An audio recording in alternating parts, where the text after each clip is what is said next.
այսօր առաջին նիստն է, ինչ սպասումներ ունեք, ինչ եք կարծում, ինչպես կընթանա եւ դուք շարունակում եք պահանջել այն, ինչ որ 8-րդ գումարման ազգային ժողովում։ Մենք ազգային ժողով գալով հայտարարել ենք, որ հիմնական օրակարգը շարունակում է լինել այս իշխանությունների հեռացումը եւ ազգային ժողովում դիտարկում ենք ընդհանրապես հերթական հնարավորությունը հարթակը մեր դիրքորոշումները հնչեցնելու համար։ Այսինքն շատ մեծ ակնկալիքներ բնականաբար չկան, բայց սա կրկնում եմ հերթական հնարավորությունն է մեր դիրքորոշումները հնչեցնելու համար մարդկանց հետ կոմունիկացվելու տեսանկյունից։ Ըստ էության դուք ղեկավարելու եք Հայաստան խմբակցությունը ազգային ժողովում, արդյոք դժվարություններ ամեն դեպքում պատասխանատվություն չկա։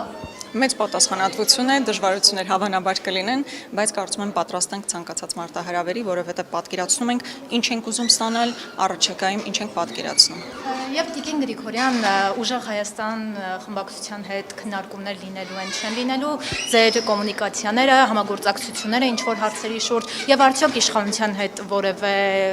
այսպես ասած, կգնաք ինչ որ բանի, եթե դա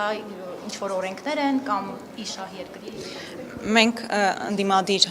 ուժեղ Հայաստան խմբակցության հետ բնականաբար գործընկերային հարաբերությունների մեջ ենք եւ ցանկացած հարցի առումով պատրաստ ենք տարբեր քննարկումների ու բնական է որ դա այդպես էլ պետք է լինի երկու ընդդիմադիր ուժեր են դրական տրամադրված միմյանց նկատմամբ ինչ վերաբերում է իշխանությունների դա առանձին որպես այդպեսին չենք էլ դիտարկում որովհետեւ մեր խնդիրը ժողովրդի հետ կոմունիկացնելն է ժողովրդի խնդիրները բարձրաձայնել դրանց լուծումներ առաջարկելն է այսինքն այդպես առանձին հավանաբար ինչ որ սեպարատ պայմանավորվածությունների մասն է խոսքը որը բնականաբար չի կարող լինել Չարցելի խմբակցության ինչ քննարկում էր ուժեղ Հայաստան։ Դե առաջին օրն էր, մեծաշով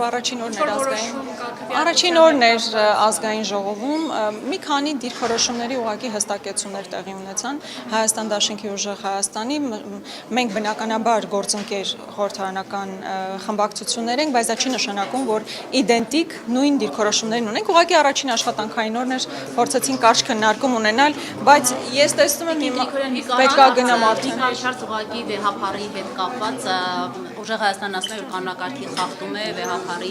չհրավիրել է եւ նրա ելույթ չունենալը դուք սա ինչպես եք գնահատում Սա գնահատում եմ այն ամենի համատեքստում ինչ անում է իշխանությունը մասնավորապես իր նախընտրական ծրագրում ամրագրել էր կաթողիկոսի հրաժարականի այսինքն հեռացման խնդիրը եւ հետեւաբար նաեւ տրամաբանական էր որ այսօր իրենք չէին կարող հրավիրել ամենայն հայոց կաթողիկոսին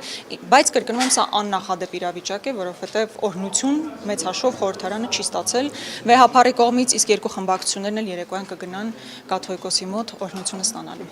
երբ եք գնալու այսօր երեկոյան Մայրաթոր Մայրաթոր կգնանք այո